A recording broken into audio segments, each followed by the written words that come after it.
Exam plus channel के सभी भावी शिक्षकों का बहुत बहुत स्वागत है। सभी को नमस्कार। आज हम शिक्षण के उस रहस्य पर से पर्दा उठाने जा रहे हैं जिसे हर सफल शिक्षक अपनाता है। ये वो चाबी है जो छात्रों के दिमाग के ताले खोल देती है। हम एक ऐसे टॉपिक की गहराई में उतर रहे हैं जो सीटेट, यूपीटेट, रीट, एचटेट मतलब हर टीचिंग एग्जाम की नींव है। ये वो टॉपिक नहीं है जिससे सवाल आ सकते हैं, ये वो टॉपिक है जिससे सवाल आते ही आते हैं। हम बात कर रहे हैं शिक्षण अधिगम सामग्री यानी टीचिंग लर्निंग मटेरियल की, जिसे हम टीएलएम भी कहते हैं। हमारे पास इससे जुड़े कुछ बहुत ही महत्वपूर्ण नोट्स हैं और आज हमारा मिशन सिर्फ इन नोट्स को पढ़ना नहीं बल्कि इन्हें डिकोड करना है। हम ये समझेंगे कि ये टीएलएम आखिर होता क्या है, ये किसी क्लासरूम को कैसे बदल सकता है और सबसे जरूरी परीक्षा में इससे जुड़े सवालों को हल करने का वो स्मार्ट तरीका क्या है जो आपको दूसरों से आगे ले जाएगा। तो चलिए इस ज्ञानवर्धक सफर की शुरुआत करते हैं। तो सबसे पहले आइए शब्द को ही पकड़ते हैं, शिक्षण अधिगम सहायक सामग्री। सुनने में काफी एकेडमिक और भारी लगता है। क्या ये सिर्फ चार्ट, मॉडल और ग्लोब तक ही सीमित है या इसका मतलब कुछ और गहरा है? ये एक बहुत अच्छा सवाल है क्योंकि ज्यादातर लोग टीएलएम को बस कक्षा में रखी कुछ चीजें समझते हैं, लेकिन स्रोत के अनुसार इसकी परिभाषा कहीं ज्यादा गहरी है। ये वो कोई भी साधन या माध्यम है जिसका इस्तेमाल शिक्षण प्रक्रिया को सरल, रोचक और आकर्षक बनाने के लिए किया जाता है। साधन और माध्यम, इसमें क्या फर्क है? हाँ, देखिए, साधन का मतलब है कोई भौतिक वस्तु, जैसे आपने कहा चार्ट, मॉडल, ग्लोब। लेकिन माध्यम शब्द इसे बड़ा बना देता है। अच्छा, माध्यम मतलब कोई तरीका, जैसे एक ऑडियो क्लिप, एक वीडियो फिल्म या कोई कंप्यूटर सिमुलेशन। असल में ये शिक्षक के वो सहयोगी हैं जो ज्ञान को बच्चों तक सबसे असरदार तरीके से पहुंचाने में मदद करते हैं। नोट्स में एक और कमाल का बिंदु है, इससे कठिन एवं भूतकाल की घटनाओं को आसानी से स्पष्ट किया जा सकता है। ये तो टीएलएम की एक सुपर पावर जैसी लगती है, क्योंकि कई बार कुछ कॉन्सेप्ट्स इतने जटिल या अमूर्त होते हैं कि उन्हें शब्दों में समझाना लगभग नामुमकिन होता है। आप इसे सुपर पावर कह सकते हैं और ये गलत नहीं होगा। चलिए इसे दो हिस्सों में देखते हैं। पहला है कठिन अवधारणाएं। जैसे विज्ञान में? बिल्कुल, विज्ञान और गणित ऐसे विषयों से भरे पड़े हैं। टीएलएम अतीत की खिड़की खोल देता है। आपने अलग अलग तरह के टीएलएम की बात की, मॉडल, चार्ट, तस्वीरें। क्या इनको वर्गीकृत करने का भी कोई तरीका है ताकि एक शिक्षक ये समझ सके कि उसके पास कितने तरह के विकल्प हैं? हाँ बिल्कुल, ये जानना बहुत जरूरी है। मोटे तौर पे हम टीएलएम को 3 मुख्य श्रेणियों में बांट सकते हैं और ये परीक्षा की दृष्टि से भी महत्वपूर्ण है। ओके। तो आज हम आवाज के जरिए सीखने के एक बड़े ही रोमांचक सफर पर चलने वाले हैं। जी हाँ। हम बात करेंगे शिक्षण अधिगम सामग्री यानी टीएलएम के उस हिस्से की जहां से सीटेट, यूपीटेट, रीट मतलब हर टीचिंग एग्जाम में सवाल बनना लगभग तय है। बिल्कुल तय है। और आज हमारा फोकस रहेगा श्रव्य सहायक सामग्री पर, ऑडियो एड्स। ये श्रव्य सहायक सामग्री सुनने में बड़ा भारी शब्द लगता है। इसका असल मतलब क्या है? बिल्कुल आसान भाषा में इसे बिल्कुल आसान बनाते हैं। श्रव्य सहायक सामग्री का मतलब है सीखने का हर वो जरिया जिसमें हमारी आंखें बंद हों और कान खुले हों। अच्छा, मतलब सिर्फ सुनकर सीखना? बिल्कुल, ऐसी कोई भी चीज जिससे हम केवल सुनकर जानकारी लेते हैं, सीखते हैं, समझते हैं। इसमें कोई तस्वीर, कोई वीडियो, कुछ लिखा हुआ नहीं होता, सिर्फ आवाज। तो ये खास तौर पर उन बच्चों के लिए होगा जो सुनकर जल्दी सीखते हैं, जिन्हें हम ऑडिटरी लर्नर्स कहते हैं। आपने बिल्कुल सही शब्द इस्तेमाल किया, ऑडिटरी लर्नर्स। ये उन्हीं के लिए सबसे बेहतरीन तरीका है। और क्या इनका कोई और भी विशेष उपयोग है? मुझे लगता है एग्जाम के लिहाज से ये जानना बहुत जरूरी है। हाँ, और यही वो बिंदु है जहां से परीक्षा में अक्सर सवाल बनता है। सोचिए, जिन बच्चों को देखने में कोई परेशानी है, जो दृष्टि बाधित हैं, विजुअली इम्पेयर्ड बच्चे, जी, उनके लिए ज्ञान की दुनिया के दरवाजे कौन खोलेगा? उनके लिए ये ऑडियो एड्स किसी वरदान से कम नहीं है। ये उन्हें बाकी बच्चों के बराबर लाते हैं। मतलब ये इंक्लूसिव एजुकेशन का एक बहुत बड़ा उदाहरण है। बिल्कुल, ये सिर्फ एक टूल नहीं, बराबरी का अवसर देने का माध्यम है। ये तो बहुत ही महत्वपूर्ण बात है। चलिए अब कहानी में आगे बढ़ते हैं और एक एक उपकरण को समझते हैं। लिस्ट में पहला नाम है रेडियो का। इसे सबके लिए शिक्षा का प्रतीक कहा गया है। ऐसा क्यों? रेडियो को सबके लिए शिक्षा कहना बिल्कुल सटीक है। स्रोत इसे मास मीडिया कहता है। मास मीडिया यानी जनसंचार? जी, कल्पना कीजिए एक ऐसा दौर जब ना टीवी था ना इंटरनेट, बिल्कुल। तब रेडियो ही एक ऐसा जादू था जो एक ही समय पर किसी विशेषज्ञ की आवाज को लाखों लोगों तक पहुंचा सकता था। बिल्कुल, शहर से लेकर देश के सबसे दूर दराज गांव तक। इसका मतलब था कि दिल्ली में बैठा कोई बड़ा प्रोफेसर लेक्चर दे रहा है और छत्तीसगढ़ के किसी छोटे से गांव में एक बच्चा उसे सुनकर अपनी पढ़ाई कर रहा है। वाह, ये तो शिक्षा का लोकतंत्रीकरण हो गया एक तरह से। बिल्कुल सही शब्द। एक ही आवाज, लाखों कान। इसने तो ज्ञान की पहुंच को बहुत ही ज्यादा व्यापक बना दिया होगा। लेकिन इस टेक्नोलॉजी में कोई सीमा, कोई कमी भी तो रही होगी। ऐसा तो नहीं हो सकता कि हर लिहाज से परफेक्ट हो। आपने बिल्कुल सही नब्ज पकड़ी है। इसकी सबसे बड़ी ताकत ही इसकी सबसे बड़ी सीमा भी थी। वो कैसे? रेडियो एक तरफा संवाद है, जिसे हम वन वे कम्युनिकेशन कहते हैं। अच्छा, मतलब आप सिर्फ सुन सकते हैं? हाँ, अगर लेक्चर सुनते हुए बच्चे के मन में कोई सवाल आया या उसे कोई हिस्सा दोबारा सुनना है, हाँ। तो वो ऐसा नहीं कर सकता था।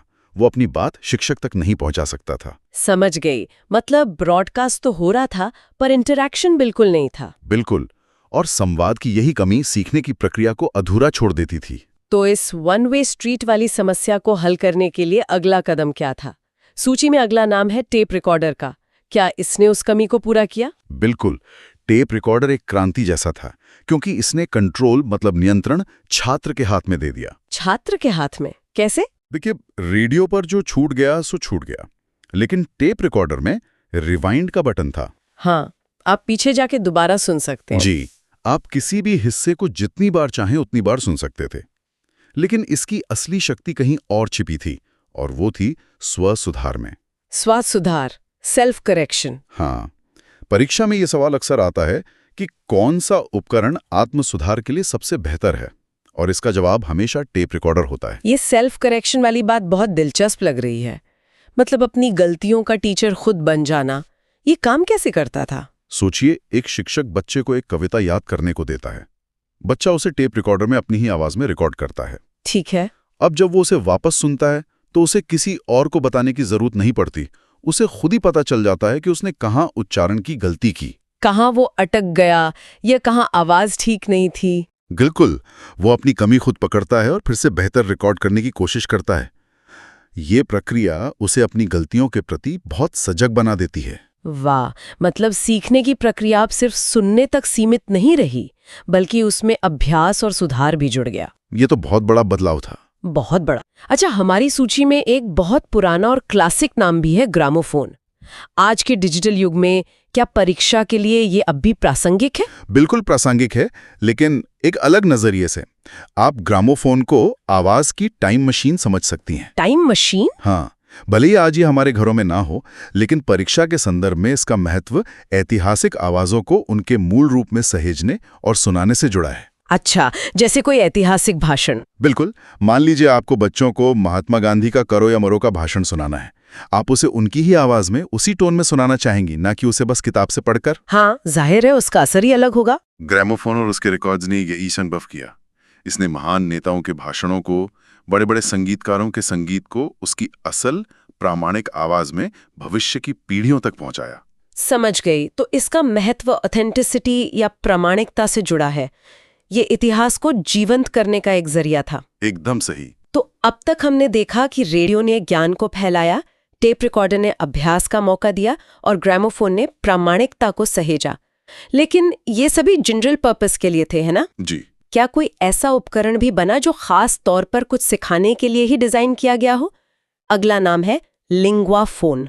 स्रोत ने इसे भाषा का मास्टर कहा है। और ये नाम इसे बिल्कुल सही परिभाषित करता है। यहाँ से शिक्षा तकनीक में एक बहुत बड़ा बदलाव आया। लिंग्वा फोन वो पहला उपकरण था जिसे एक खास मकसद के लिए बनाया गया था। और वो मकसद क्या था? भाषा सिखाना, खास तौर पर विदेशी भाषा या किसी भी भाषा का शुद्ध उच्चारण सिखाना। अच्छा। यहाँ एक गोल्डन टिप है सभी एस्पिरेंट्स के लिए। जब भी परीक्षा में प्रश्न आए कि शुद्ध उच्चारण, भाषा शिक्षण या बोलने के कौशल को सुधारने के लिए सबसे विशेष उपकरण कौन सा है, तो जवाब हमेशा लिंग्वा फोन होगा। ये तो बहुत काम की टिप है। तो ये ग्रामोफोन से किस तरह अलग था? देखिए, ये ग्रामोफोन का ही एक सुधरा हुआ और अकादमिक रूप था, पर फर्क सोच का था। ग्रामोफोन मनोरंजन के लिए था, जबकि लिंग्वा फोन का जन्म ही क्लासरूम के लिए हुआ था। मतलब ये शुरू से ही एक एजुकेशनल टूल था। जी, इसके साथ रिकॉर्डेड पाठों की एक पूरी सीरीज आती थी, जिसे सुनकर छात्र दोहराते थे। इसने भाषा सीखने को एक व्यवस्थित प्रक्रिया बना दिया। तो ये सिर्फ सुनना नहीं था, ये सुनकर सही सही नकल करना, मतलब मिमिक्री पर आधारित था। बिल्कुल, मिमिक्री और अभ्यास। इसने भाषा शिक्षण को बहुत वैज्ञानिक बना दिया। जबरदस्त। तो हम देख सकते हैं कि कैसे तकनीक धीरे धीरे ज्यादा विशिष्ट और व्यक्तिगत होती जा रही है। हाँ, हम एक से लाखों यानी रेडियो से शुरू हुए और अब एक से एक सीखने के करीब पहुंच रहे हैं। और मुझे लगता है इसी सफर की अगली और सबसे आधुनिक मंजिल है भाषा प्रयोगशाला, यानी लैंग्वेज लैब। जी बिल्कुल, भाषा प्रयोगशाला इस पूरे सफर का शिखर है। ये पारंपरिक क्लासरूम से कैसे अलग है? ये एक ऐसा आधुनिक क्लासरूम है जहां टेक्नोलॉजी हर बच्चे को व्यक्तिगत रूप से मजबूत बनाती है। सोचिए, एक क्लास है जहां हर बच्चे के पास अपना एक कैबिन, एक हेडफोन और एक माइक्रोफोन है। ठीक है। ये पारंपरिक क्लास से 3 मायनों में क्रांतिकारी रूप से बेहतर है, और ये तीनों बिंदु परीक्षा के लिए बेहद जरूरी हैं। वो तीनों बिंदु कौन कौन से हैं? पहला है व्यक्तिगत गति से सीखना, सेल्फ पेस्ड लर्निंग। मतलब अपनी रफ्तार से सीखना। जी, क्लास में शिक्षक को एक औसत गति से पढ़ाना पड़ता है। कुछ बच्चे पीछे छूट जाते हैं, कुछ बोर होते हैं, लेकिन लैंग्वेज लैब में हर बच्चा अपनी रफ्तार का मालिक है। ये तो बहुत अच्छा है। और दूसरा फायदा? दूसरा और शायद सबसे अहम फायदा है झिझक को दूर करना। झिझक जैसे क्लास के सामने बोलने की झिझक। बिल्कुल, कई बच्चे प्रतिभाशाली होते हैं लेकिन पूरी क्लास के सामने बोलने में शर्म महसूस करते हैं कि कहीं कोई मजाक ना उड़ा दे। लैब में वो अपने कैबिन में सुरक्षित महसूस करते हैं। वो बिना किसी डर के बार बार अभ्यास करते हैं और अपनी गलतियों को खुद ही सुधारते हैं। एकदम। और तीसरा बिंदु वो क्या है? तीसरा बिंदु इन दोनों को मिला के बनता है कौशल का एकीकृत विकास, इंटीग्रेटेड स्किल डेवलपमेंट। ये कैसे होता है? भाषा प्रयोगशाला में बच्चा हेडफोन से विशेषज्ञ का सही उच्चारण सुनता है। ये उसकी लिसनिंग स्किल को बेहतर बनाता है। ठीक है। फिर वो माइक्रोफोन में उसे बोलने का अभ्यास करता है, जिससे उसकी स्पीकिंग स्किल सुधरती है। तो यहाँ सुनना और बोलना दोनों कौशल एक साथ एक ही समय पर विकसित होते हैं। बहुत खूब। तो इस पूरे सफर को समझने के बाद अगर हमें इसे परीक्षा के लिए 3 सबसे ठोस, सबसे जरूरी बिंदुओं में समेटना हो, तो वो गोल्डन पॉइंट्स क्या होंगे? बिल्कुल, ये इस पूरी चर्चा का सार है। पहला गोल्डन बिंदु जुड़ा है इंद्रिय से। इन सभी सामग्रियों का संबंध केवल हमारी श्रवण इंद्रिय से है, सिर्फ कानों का इस्तेमाल होता है। पहला पॉइंट, केवल श्रवण इंद्रिय। ठीक है। दूसरा गोल्डन बिंदु है इनकी उपयोगिता। ये सभी सामग्रियां दृष्टिबाधित बच्चों के लिए सबसे ज्यादा फायदेमंद मानी जाती हैं। दूसरा पॉइंट, दृष्टिबाधित बच्चों के लिए सर्वोत्तम। और तीसरा गोल्डन बिंदु है कौशल। इन उपकरणों से भाषा के 4 कौशलों में से मुख्य रूप से 2 का विकास होता है, सुनना और बोलना, यानी लिसनिंग और स्पीकिंग स्किल्स। लिखने और पढ़ने से इनका सीधा संबंध नहीं है। बिल्कुल नहीं, एकदम साफ और सटीक। तो चलिए, आज की इस गहरी पड़ताल को समाप्त करने से पहले एक बार इस पूरे सफर को जल्दी से दोहरा लेते हैं। मुख्य बातें क्या थीं? जरूर। हमने देखा कि श्रव्य सामग्री यानी कानों से सीखना।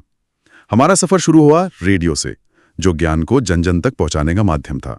फिर आया टेप रिकॉर्डर, हाँ, जिसने छात्र को नियंत्रण और स्व सुधार की ताकत दी। उसके बाद लिंग्वा फोन, जिसने भाषा शिक्षण को एक विशेष और वैज्ञानिक दिशा दी। और अंत में भाषा प्रयोगशाला, जिसने हर बच्चे को अपनी गति से बिना झिझक के अभ्यास करने का एक व्यक्तिगत मंच दिया। और सबसे जरूरी बात ये कि ये सभी उपकरण दृष्टिबाधित बच्चों के लिए वरदान है और सुनने बोलने का कौशल निखारते हैं। इसका मतलब साफ है कि अब परीक्षा में सवाल सीधा नहीं आएगा कि रेडियो क्या है। नहीं, बिल्कुल नहीं। बल्कि एक स्थिति देकर पूछा जाएगा कि एक शर्मीले बच्चे के उच्चारण को सुधारने के लिए आप क्या इस्तेमाल करेंगे।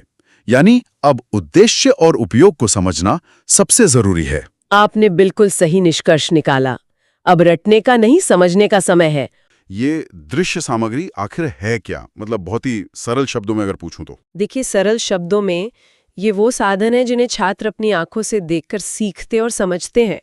किताबें, चार्ट्स, मॉडल्स, ये सब इसी का हिस्सा है। अच्छा। और ये उन बच्चों के लिए खास तौर पर बहुत असरदार होती हैं जो विजुअल लर्नर्स होते हैं, यानी जो चित्रों या लिखी हुई चीजों को देखकर बहुत तेजी से सीखते हैं। मतलब ये सिर्फ जानकारी देना नहीं है, बल्कि जानकारी को दिमाग में बैठा देना है। बिल्कुल। तो चलिए अब कुछ प्रमुख विजुअल एड्स को एक एक करके समझते हैं। सबसे पहले बात करते हैं उस चीज की जो हर क्लासरूम में होती है, शामपट, ब्लैक बोर्ड। हाँ, जिसे शिक्षक का सच्चा मित्र भी कहा जाता है। सही।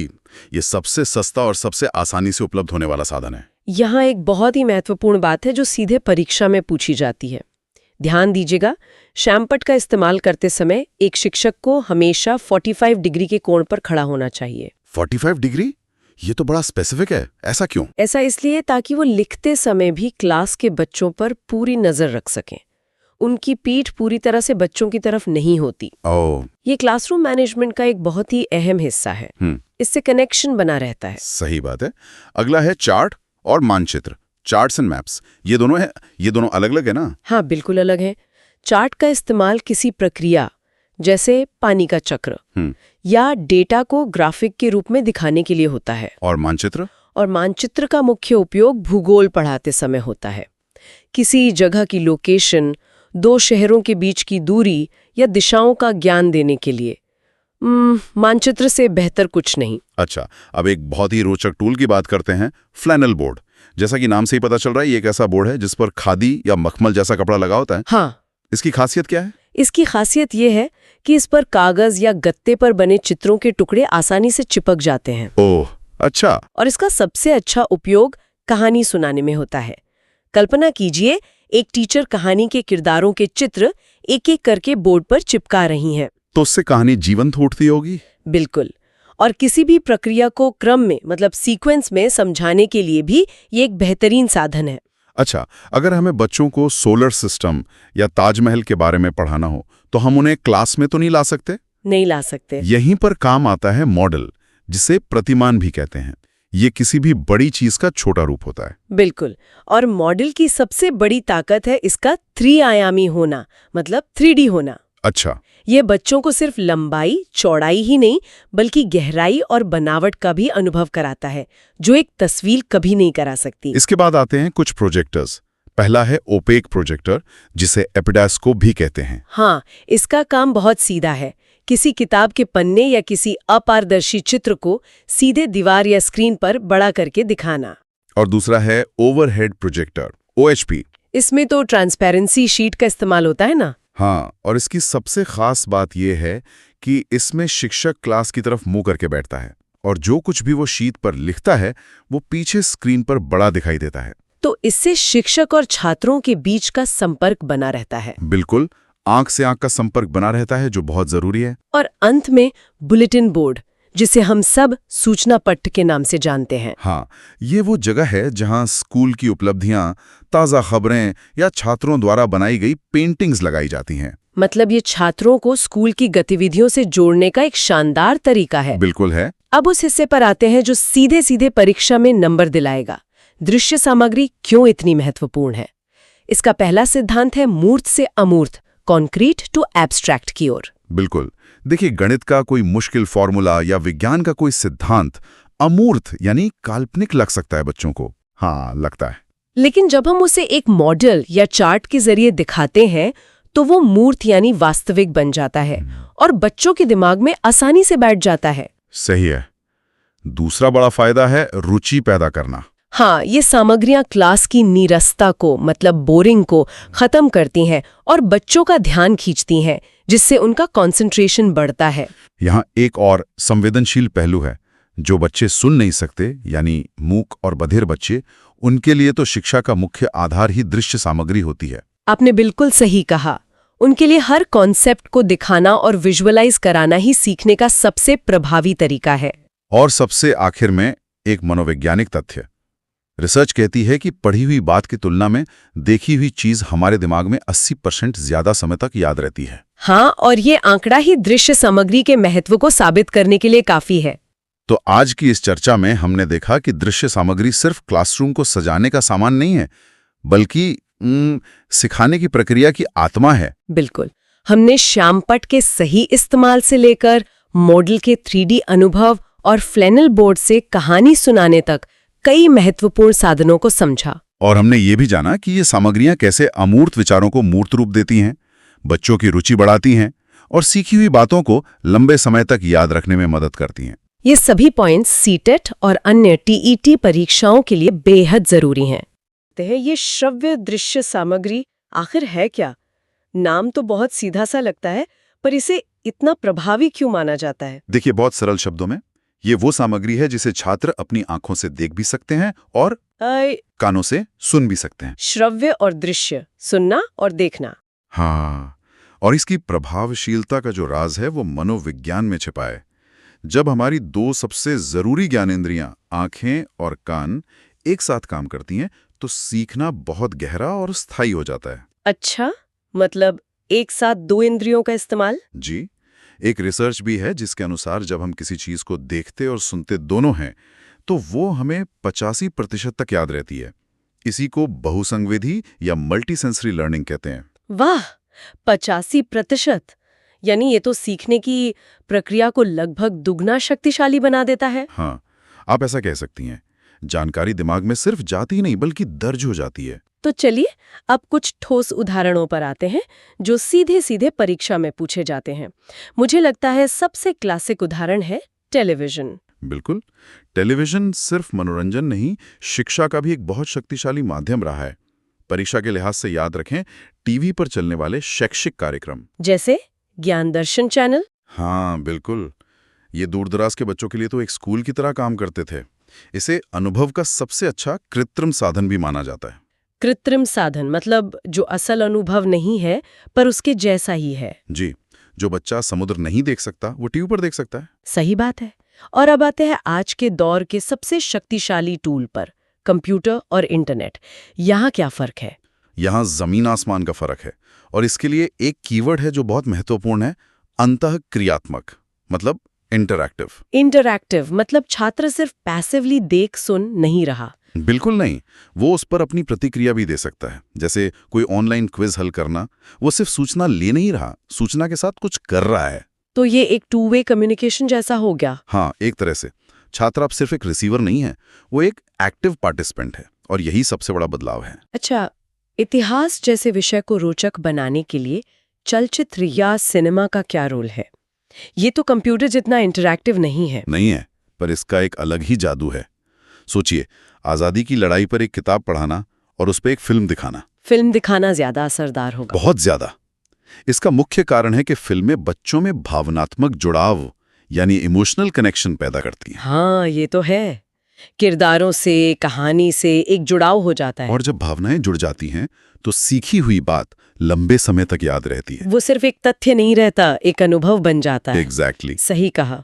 और मोबाइल और टैबलेट को तो हम भूल ही नहीं सकते। वो तो आज के समय में ई लर्निंग का आधार हैं। परीक्षा के लिहाज से इनकी सबसे बड़ी विशेषता क्या है कि इनके जरिए बच्चे अपनी सुविधा के अनुसार कहीं भी और कभी भी सीख सकते हैं। Learning on the go. Exactly. सीखना अब क्लासरूम तक सीमित नहीं रहा। एक और बहुत मजेदार तरीका है जो पारंपरिक भी है, नाटक और कठपुतली। हाँ, ये एक अद्भुत साधन है। इसकी सबसे बड़ी खूबी ये है कि इसमें छात्र अक्सर खुद भाग लेते हैं। हाँ, वो खुद किरदार बन जाते हैं। जी, और इससे उनमें लर्निंग बाय डूइंग यानी करके सीखने की भावना विकसित होती है, जो सीखने का सबसे अच्छा तरीका माना जाता है। तो इन सब बातों का परीक्षा के लिए क्या मतलब है? वो कौन से कीवर्ड्स या कॉन्सेप्ट्स हैं जिन्हें हमें बिल्कुल नहीं भूलना चाहिए? यहाँ कुछ बेहद जरूरी बिंदु हैं, इन पर खास ध्यान देने की जरूरत है। पहला है स्थायी ज्ञान, परमानेंट लर्निंग। मतलब जो जानकारी लंबे समय तक याद रहे। जी, श्रव्य दृश्य सामग्री से मिली जानकारी मस्तिष्क में बहुत जल्दी और गहराई से दर्ज होती है। दूसरा है समावेशी कक्षा, इंक्लूसिव क्लासरूम। ये शब्द तो परीक्षा के लिए बहुत ही महत्वपूर्ण है। बहुत। यह सामग्री विशेष आवश्यकता वाले बच्चों यानी CWSN के लिए एक वरदान की तरह है, क्योंकि उन्हें सूचना दो स्रोतों से मिलती है, आवाज और चित्र। तो अगर एक रास्ते में बाधा है तो दूसरा रास्ता खुला है। बिल्कुल। तीसरा और शायद सबसे महत्वपूर्ण, एडगर डेल का अनुभव शंकु, Edgar Dale's cone of experience. अच्छा, ये नाम मैंने कई बार देखा है। इस नाम को याद कर लीजिए। डेल के अनुसार सबसे प्रभावी सीखना होता है वास्तविक प्रत्यक्ष अनुभव से, मतलब खुद करके, और उसके ठीक बाद श्रव्य दृश्य सामग्री जैसे फिल्म देखना ही सीखने का सबसे प्रभावी माध्यम है। तो ये एक तरह से सीखने के तरीकों की रैंकिंग है। हाँ, एक हायरार्की है। आज हम जिस विषय पर बात करने जा रहे हैं वो सुनने में अक्सर बहुत आधुनिक और कह सकते हैं जटिल लगता है, शैक्षिक प्रौद्योगिकी। Educational technology. हम शैक्षिक प्रौद्योगिकी के दो सबसे जरूरी स्तंभों, कठोर उपागम मतलब हार्डवेयर अप्रोच और मृदु उपागम यानी सॉफ्टवेयर अप्रोच, इनके बीच के फर्क को समझेंगे। और ये बहुत जरूरी है। हाँ, ये विषय सीटीईटी, यूपीटीटी, रीट, इन सभी शिक्षक भर्ती परीक्षाओं के लिए बहुत ही निर्णायक है। हमारा लक्ष्य सिर्फ परिभाषाएं रटना नहीं है, बल्कि इस कॉन्सेप्ट की आत्मा को पकड़ना है, ताकि परीक्षा में सवाल कैसा भी आए, उसके पीछे का लॉजिक समझ में आ जाए। और ये समझना इसलिए भी जरूरी है क्योंकि देखिए, ये सिर्फ टेक्नोलॉजी के बारे में नहीं है, ये शिक्षण के दर्शन के बारे में है। अच्छा। ये इस बात को दिखाता है कि हम सीखने की प्रक्रिया को देखते कैसे हैं। क्या शिक्षा का मतलब सिर्फ जानकारी को एक दिमाग से दूसरे तक पहुंचाना है, या फिर सीखने वाले के व्यवहार में, उसकी सोच में एक स्थायी बदलाव लाना है? इन दो उपागमों का जो अंतर है वो इसी बड़े सवाल का जवाब देता है। चलिए, तो फिर इस दिलचस्प पहेली को सुलझाना शुरू करते हैं। सबसे पहले बात करते हैं उस हिस्से की जिसे हम सब जानते हैं, पहचानते हैं, कठोर उपागम, हार्डवेयर अप्रोच। स्रोत सामग्री इसे मशीनी प्रणाली कहती है, मतलब वो सभी चीजें जिन्हें हम छू सकते हैं, जो अक्सर बिजली से चलती हैं, जैसे रेडियो, टीवी, प्रोजेक्टर। ये तो काफी सीधा साधा लगता है। हाँ, ये एक अच्छा शुरुआती बिंदु है, लेकिन हमें इसमें एक और परत जोड़नी होगी। ओके। कठोर उपागम की जो नींव है वो भौतिक विज्ञान और इंजीनियरिंग पर रखी गई है। अच्छा। इसका मुख्य उद्देश्य ही यही था कि ज्ञान या सूचना को कम से कम समय में ज्यादा से ज्यादा लोगों तक कैसे पहुंचाया जाए। ये 1 to many मॉडल है, मतलब एक से अनेक तक। सोचिए, उस दौर के बारे में जब किताबें बहुत महंगी और दुर्लभ थीं, तब रेडियो या टेलीविजन ये तो एक क्रांति जैसे थे। स्रोत में रेडियो का एक उदाहरण दिया है जो इस बात को वाकई में रोशन कर देता है कि एक विशेषज्ञ दिल्ली में बैठकर कोई पाठ पढ़ा रहा है और उसे देश के हजारों गांव में छात्र एक साथ सुन रहे हैं। बिल्कुल। ये तो ज्ञान के प्रसार की अविश्वसनीय शक्ति है। बिल्कुल। क्या हम ये कह सकते हैं कि ओवरहेड प्रोजेक्टर, जिसे OHP कहते हैं, या स्लाइड प्रोजेक्टर, यहाँ तक कि कंप्यूटर का मॉनिटर और कीबोर्ड, ये सभी इसी श्रेणी में आते हैं? हाँ। ये सभी सूचना को हम तक पहुँचाते तो हैं, लेकिन ये खुद इस बात की परवाह नहीं करते कि हम उस सूचना का क्या कर रहे हैं। आपने बिल्कुल सही पकड़ा, ये सभी वाहक हैं, ज्ञान के वाहन। वाहक। हाँ, एक ट्रक की तरह जो सामान को एक शहर से दूसरे शहर ले जाता है। अब ट्रक को इस बात से कोई मतलब नहीं कि अंदर क्या है और उसका इस्तेमाल कैसे होगा। कठोर उपागम का पूरा ध्यान इसी वाहक यानी माध्यम की क्षमता और पहुंच पर था। ये खुद ज्ञान नहीं है, बस ज्ञान को दिखाने या सुनाने का जरिया है। ठीक है, तो अगर मशीनें मतलब हार्डवेयर ज्ञान के वाहक हैं और उनमें फीडबैक जैसी एक स्वाभाविक कमी है, तो फिर कहानी का दूसरा हिस्सा क्या है जो इस कमी को पूरा करता है? यहीं पर मृदु उपागम या सॉफ्टवेयर अप्रोच आता है। स्रोत कहता है कि यह मशीनों के अंदर इस्तेमाल होने वाला कंटेंट है और इसके बिना मशीनें बेकार हैं।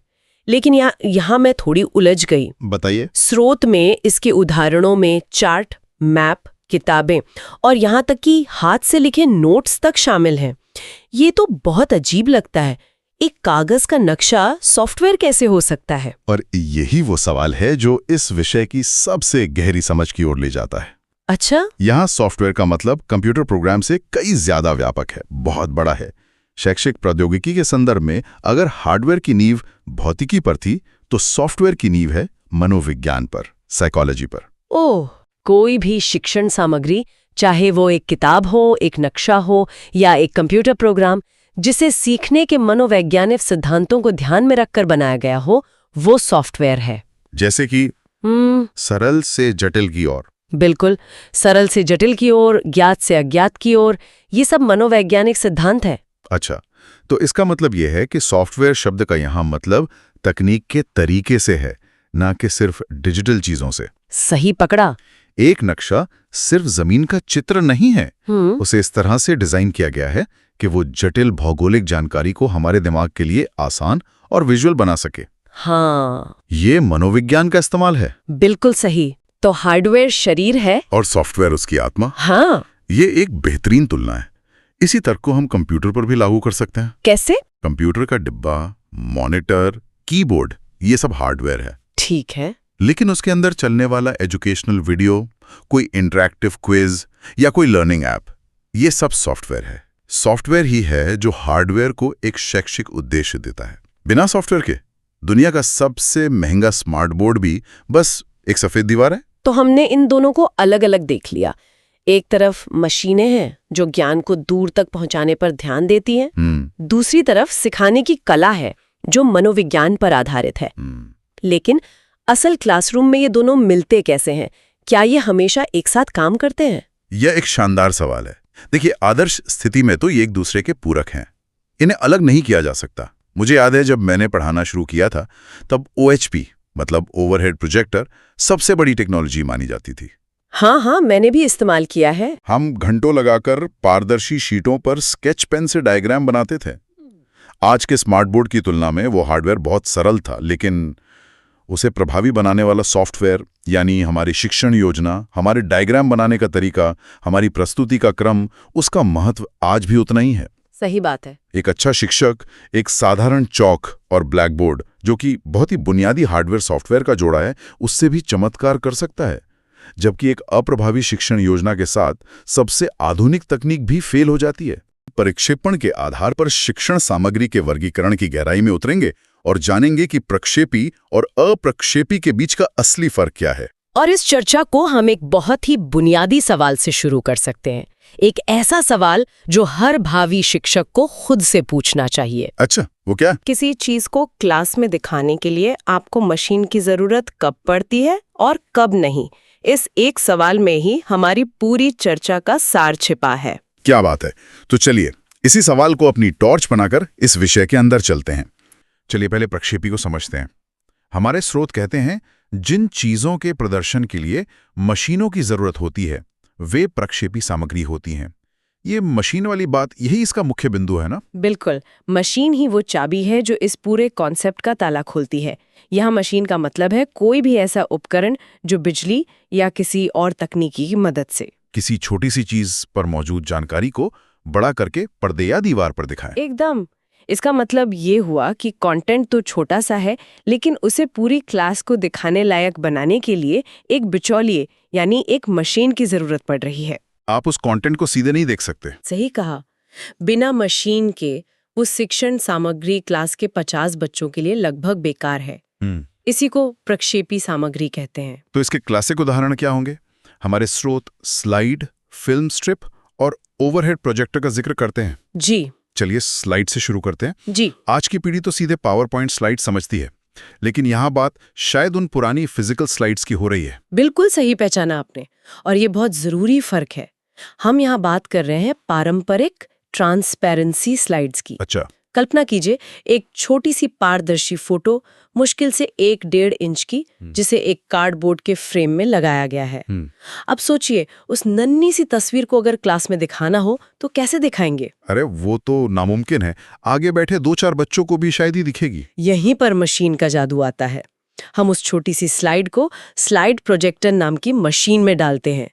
वो मशीन अपनी तेज रोशनी और लेंस की मदद से उस 1 इंच की तस्वीर का एक विशाल प्रतिबिंब दीवार पर बना देती है। बिल्कुल। अचानक वो तस्वीर जो किसी को नहीं दिख रही थी, अब पूरी क्लास को एकदम साफ दिखती है।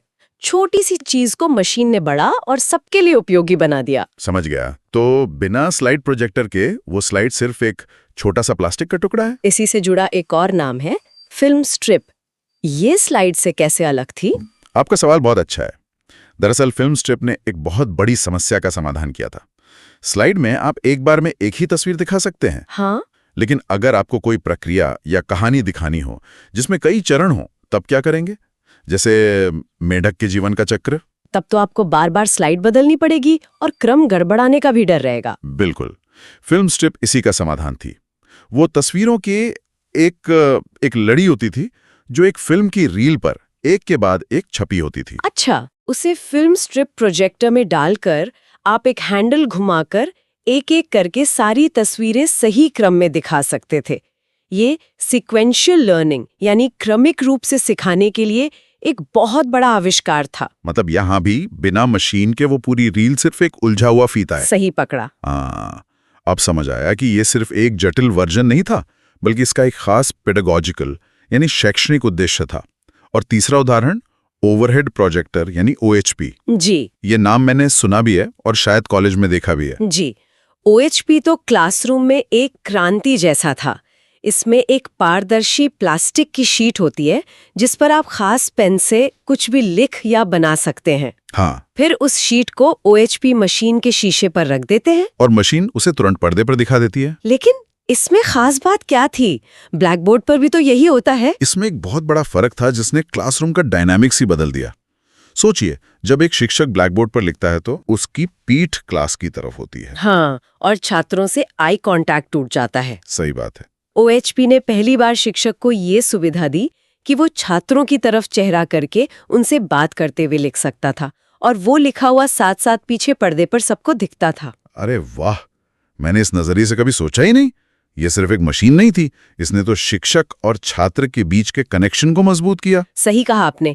और हाँ, ये भी है कि जो भी शिक्षक OHP इस्तेमाल करते थे उन्हें वो डर भी याद होगा जब पढ़ाते पढ़ाते बीच में उसका बल्ब फ्यूज हो जाता था। हाँ, पूरी क्लास में अंधेरा और सन्नाटा। तो आप देख सकते हैं, स्लाइड हो, फिल्म स्ट्रिप हो या OHP, ये सब पूरी तरह से एक मशीन पर निर्भर है। और परीक्षा के लिए यही सबसे बड़ी टिप है। क्या? कोई भी उदाहरण सामने आए, बस खुद से पूछिए, क्या इसे पूरी क्लास को दिखाने के लिए मशीन चाहिए? जवाब हाँ है तो वो बिना किसी शक के प्रक्षेपी सामग्री है। मशीन चाहिए तो प्रक्षेपी है। ये तो एकदम पक्का नियम हो गया। बिल्कुल। तो ये तो हुई हाईटेक चीजें जिन्हें बिजली और प्लग चाहिए। पर उन क्लासिक चीजों का क्या, जो सदियों से क्लासरूम में, जैसे हमारा अच्छा पुराना ब्लैक बोर्ड, हाँ, वो इस फ्रेमवर्क में कहाँ फिट होता है? यह एक बेहतरीन ट्रांजिशन है दूसरे प्रकार की ओर, जिसे हम कहते हैं अप्रक्षेपी सामग्री। अप्रक्षेपी? हाँ, जैसा कि नाम से ही जाहिर है, अप्रक्षेपी यानी जिसमें प्रक्षेपण न हो। यह प्रक्षेपी का ठीक उल्टा है। इस सामग्री को आप सीधे सीधे अपनी आंखों से देखते और इस्तेमाल करते हैं। मतलब आपके और कंटेंट के बीच कोई मशीन, कोई टेक्नोलॉजी नहीं होती। बिल्कुल। तो इसका सबसे बड़ा उदाहरण तो श्यामपट यानी ब्लैक बोर्ड ही हुआ। सबसे बड़ा और सबसे बेहतरीन उदाहरण। शिक्षक चौक उठाता है, बोर्ड पर लिखता है और छात्रों से सीधे पढ़ते हैं। कोई लेंस नहीं, कोई बल्ब नहीं, कोई पर्दा नहीं। ज्ञान का सीधा प्रसारण है। हाँ, इसीलिए यह अप्रक्षेपी है। को दीवार पे टांगना है या हाथ में पकड़ना है, छात्र उसे सीधे देखते हैं। सस्ता भी है, बिजली भी नहीं चाहिए। सही। और ये जटिल जानकारी को एक नजर में समझने में मदद करता है। हाँ, ये स्थिर है, आप इसमें बदलाव नहीं कर सकते, जो इसकी एक सीमा है। एक मिनट, हमारे स्रोतों में एक उदाहरण है पाठ्य पुस्तक यानी टेक्स्ट बुक। ये थोड़ा अजीब है। क्या किताब भी एक सहायक सामग्री है? मुझे तो लगता था कि वो तो मुख्य सामग्री है। यह एक बहुत ही जरूरी सवाल है और यहीं पर गहरी समझ काम आती है। ज्यादातर लोग किताब को मुख्य स्रोत मानते हैं, सहायक नहीं। हाँ, लेकिन शिक्षण शास्त्र के नजरिए से शिक्षक का ज्ञान और उसकी पढ़ाने की कला मुख्य है और पाठ्य पुस्तक उस कला को छात्रों तक पहुंचाने में सहायता करती है। अच्छा। और ये अप्रक्षेपी है क्योंकि छात्र किताब खोलता है और सीधे अक्षरों को पढ़ता है। किताब को पढ़ने के लिए किसी प्रोजेक्टर की जरूरत नहीं होती। ये तो सोचने का एक नया तरीका है। तो इस हिसाब से तो globe, model, poster, flash card, ये सब भी अप्रक्षेपी सामग्री की श्रेणी में आएंगे। बिल्कुल। ज्वालामुखी का एक 3D मॉडल हो, सड़क सुरक्षा के नियमों का पोस्टर हो या दुनिया का ग्लोब हो, इन सभी को छात्र सीधे छूकर, देखकर और महसूस करके सीखते हैं। किसी को भी दिखाने के लिए प्लग और मशीन की जरूरत नहीं है। जी नहीं, ये सब अप्रक्षेपी हैं। वाह, तो अब तस्वीर पूरी तरह साफ हो रही है। एक तरफ वो दुनिया है जहां मशीनों का राज है, प्रक्षेपी, और दूसरी तरफ वो दुनिया है जो सीधी, सरल और प्रत्यक्ष है, अप्रक्षेपी। और दोनों के बीच की दीवार का नाम है मशीन। आपने एकदम सटीक सारांश निकाला है। आज की चर्चा का सबसे बड़ा सार यही है कि प्रक्षेपी और अप्रक्षेपी का फर्क सिर्फ मशीन के इस्तेमाल पर टिका है तो प्रक्षेपी, नहीं है तो अप्रक्षेपी। बिल्कुल। और अब जब ये कॉन्सेप्ट इतना साफ हो गया है तो मैं श्रोताओं के लिए एक विचारोत्तेजक सवाल छोड़ना चाहती हूँ। अच्छा। आज हम स्मार्ट बोर्ड और डिजिटल इंटरैक्टिव पैनल के युग में हैं। सोचिए, एक स्मार्ट बोर्ड जिस पर आपके कंप्यूटर की स्क्रीन दिखती है, जिसे आप छूकर कंट्रोल कर सकते हैं, वो किस श्रेणी में आएगा, प्रक्षेपी या अप्रक्षेपी? ये तो बहुत ही दिलचस्प सवाल है, क्योंकि उसमें प्रोजेक्टर तो होता है जो उसे को प्रक्षेपी बनाता है, लेकिन हम उसे सीधे छूकर इस्तेमाल भी करते हैं, जैसे ब्लैक बोर्ड को करते हैं, जो उसे अप्रक्षेपी बनाता है। बिल्कुल।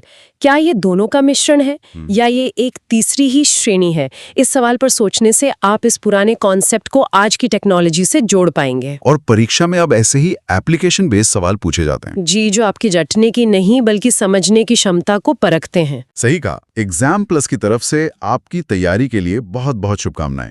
मेहनत करते रहिए और सही दिशा में करते रहिए, सफलता जरूर मिलेगी।